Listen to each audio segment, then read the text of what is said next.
This is WENY News. Hello and thanks so much for clicking on the webcast. I'm Ross DiMattei. Here's the latest now from WENY News and the Star-Gazette. Police are investigating a suspicious house fire in Endicott after finding an unusual message scribbled on the siding. "Lie with pigs, fry like bacon" is what the message reads, and now homeowners say they believe their home was targeted. The owners say they also had a Blue Lives Matter flag flying next to an American flag in the front of the house. They believe whoever did this is making an anti-police statement. And now officials are investigating the cause of the fire that destroyed the home's first floor last week. According to our media partner, the Star-Gazette, Endicott police have confirmed the homeowner is a village firefighter. Jurors could start deliberating in the perjury and obstruction trial of Pennsylvania's Attorney General as soon as today. We're expecting to hear closing arguments in the Kathleen Kane case today after she decided not to testify or call any defense witnesses to the stand.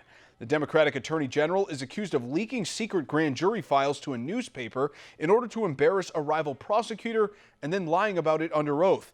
Her former campaign manager admits he conspired with her to frame her chief deputy. Closing arguments will get underway this morning. A Rochester man accused of plotting a terror attack on New Year's Eve is now pleading guilty to supporting ISIS. Emmanuel Lutchman pleaded guilty to conspiracy to support the Islamic State. Prosecutors say he made a video pledging allegiance to ISIS and plotted a New Year's Eve machete attack at a Rochester restaurant in order to prove his allegiance to the group. Officials also say he had contact with an ISIS terrorist in Syria.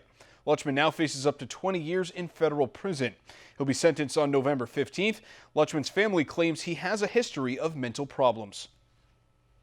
A former Cornell University student, once accused of killing his father, could be heading back to court again. According to our radio partner, News Talk WHCU, prosecutors in Monroe County are asking a judge to reverse a decision to dismiss charges against Charles Tan. Tan was charged with murder in February of 2015 after police found his father's body in their Pittsford home.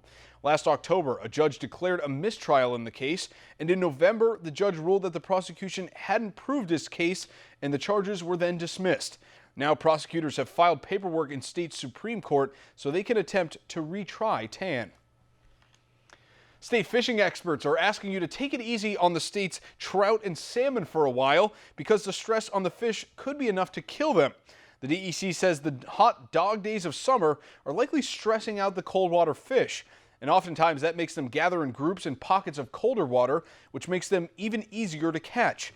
Environmental experts are asking you not to catch and release the fish either, because the combined stress of the heat and being caught will likely kill the trout. Instead, the DEC is suggesting you fish for more heat-tolerant species like smallmouth bass. And now here's Craig Flynn. He has a look at today's forecast. How's it looking, Craig? And I think today we'll have clouds and some sun.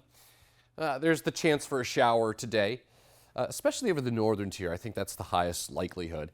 It's still a bit muggy, but it's not like the oppressive humidity that we had to deal with over the weekend when it was just stifling. I mean, like you walked outside, it was like a blast furnace. It felt like 100 degrees. Today, that's not going to be the case. I still think we're going to get into 80s, so that's still toasty. And, clouds try and give way to some breaks of sun with a chance for a shower. Overnight tonight, there's going to be a new batch of rain that arrives, especially like late at night, all right?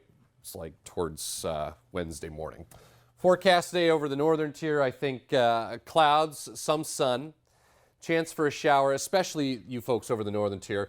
High of 84 or 85 for Elmira, Corning, and then we shift the view up in the Finger Lakes. I think a mixture of sunshine and cloud coverage with highs in the mid-80s and still a bit muggy. There's your surge of moisture down to the south. That's the one that's going to lift our way as we head into the late night hours.